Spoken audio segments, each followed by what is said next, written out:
Today is all about the premium level soprano saxophone. I'm going to be picking apart a Selmer, a Yanagisawa, a Yamaha, and a Ramponian Kazani. And I'm really excited to get into these instruments because I don't play as much soprano as I do alto and tenor sax. And I think there's a lot of interesting things going on with these top level sopranos. So let's get cracking.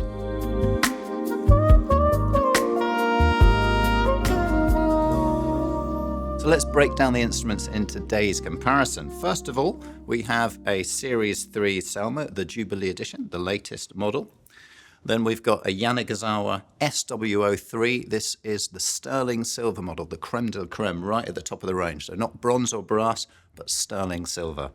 And then we have a Yamaha Custom Z. They also produce an 875 model, but today it's about the Custom Z. That's what we're looking at. And then finally, we have a Ramponian Kazani R1 Jazz.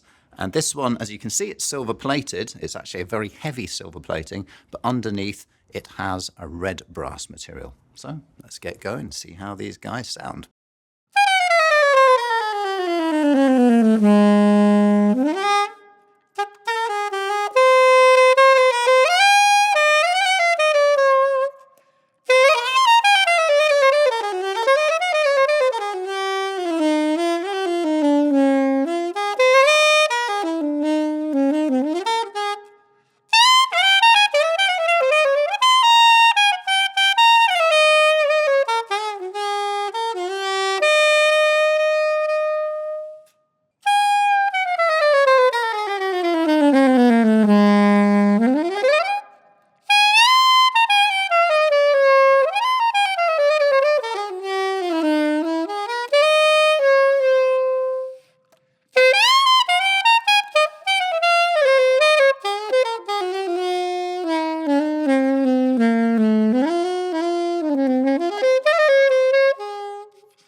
So starting with the Selmer, a lot has gone into the precision of the design and the key work.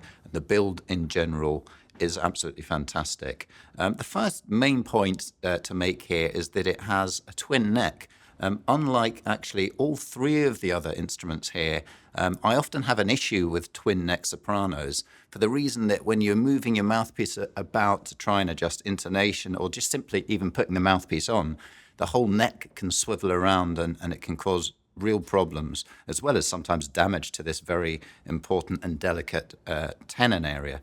But Selmer have done a really neat thing with their necks here, whereby they've got this little ridge just on the upper part of this joint here, which meets an equal and opposite ridge on the tenon joint here, such that when it's in place, it doesn't, well, there's a slight jiggle there, as it were, but it doesn't swivel around from left to right. So as you're trying to adjust your mouthpiece, you don't actually have an issue there. However, there's a whole sort of debate in terms of the merits of having a single piece soprano versus the twin neck, because with the twin neck, we have a slight ridge here and a disruption of the airflow, as it were. And you just can't get away from that when you have a twin neck, or when a two-piece soprano, I should say, because the airflow is always going to be disrupted at this little point here. But we'll get into that later when we talk about the sound. But I need to point that out as a design feature within the Series 3. Otherwise, very comfortable overall. The right and left-hand actions feel great. I feel that the table keys are nice and compact, easy to access, as are the side keys. Generally speaking, there's been a lot that's gone into the design and positioning of all the key work by Selma Paris. For example, if you take the right-hand side keys here, you've got this beautiful line here, and it just works very naturally as you're navigating up and down the side keys. So all in all, very comfortable, and sort of no stone left unturned by Selma Paris there. Moving on to Yanagisawa, we have equal precision really when it comes to the key work and the overall design. I mean, Yanagisawa are very famous for it, having precision in their key work, and this feels great again. Absolutely no complaints. Just a few variations really in terms of the positioning of the key work in comparison to the Selma. So if you take these side keys here, you've got this interesting scoop here, which I'm not particularly bothered about whether it's sort of the flat thing that we had with the Selma or this scoop here. It looks kind of cool and works either way for me. The positioning of the palm keys, very similar to the Selma, really feels great, and again nice and compact on the table keys, and a nice poppy light action. I always find that Yanni action is very sort of poppy in a satisfying way. So it feels absolutely great, sounds great, got that nice dull thud going on there. So that is really good. On to the Yamaha. Again, they're very well known for their precision of design and key work and what have you. And this feels pretty good in that element as well. Just a couple of little things to point out. There's interesting shape auxiliary F key here. For me, it just feels a little bit clumpy, quite a big old lump. I guess you get used to it, and it just depends on how you access that particular key. But it is a bit of a sort of standout feature in comparison to the two mentioned so far.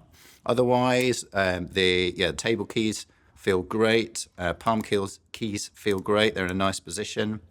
I would say, though, that I'm noticing that every key has a little bit of a stick to it. You may be able to hear it there on camera as I just moving the palm keys, and actually even the side keys there as well. There's a little bit of a stick going on there. I mean, it doesn't affect the way it plays. When you're blowing, when you're making noise on the thing, you won't actually hear that sound, but when you're just running your fingers up and down it, it is noticeable, and it doesn't particularly affect the resistance of the keys, except when you're really lightly pressing it, you just feel that slight stick, which could be an irritation to some perhaps. On to the Ramponi, and this one is interesting when it comes to the ergonomics, because even though largely the right and left-hand stacks, there's a nice light fluid feel. I like the light action on it. It feels, very nimble and accessible. There's a few sort of idiosyncrasies going on with this instrument that we're not getting on the others. So, for example, I've mentioned the table keys on all three so far, but the table keys on this one, even though they're beautifully made, all the pieces look wonderful and what have you, there's a bit of spacing going on here. From the low B flat key, which has this lovely scoop on it, which is great in terms of not slipping off it. However, when you're trying to slide from the B and the C sharp, I tend to find I get a little bit stuck in the gap, because we're talking a good few mils gap between these two keys and the B flat. So that's one little area there. And then on the right-hand side here, we have on the side keys, we've got a similar sort of angling effect that we have with the Selma, which is cool. But when we actually look at it from this plane, you can see that this piece here is just a couple of mils off to the left. And then these two are more or less in line. So it's just slightly higgledy-piggledy, if you like. Whereas with the Selma, it was absolutely beautifully in line, and then there were minimal gaps between them. So sometimes we just get one or two little quirks with Ramponi and Kazani handmade saxophones. Remember, these are handmade saxophones, and I think you do get that sort of character embedded in the design of the instrument. It doesn't particularly massively affect, when you start to play the thing, you don't necessarily notice it. It's more when you're observing it and sort of just observing your fingers moving up and down the instrument. But actually, when you get going on it, you don't necessarily notice these things, but it's certainly worth pointing out. Now listen here, we love the fact that you're watching this video right now, but not enough of you are subscribed to the channel, and we'd really appreciate it if you would subscribe and turn on those notifications, because we are putting content out for you all the time and we just love to have more of the love. So please subscribe.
So, onto the sound of these sopranos, and starting with the Selma in order of appearance.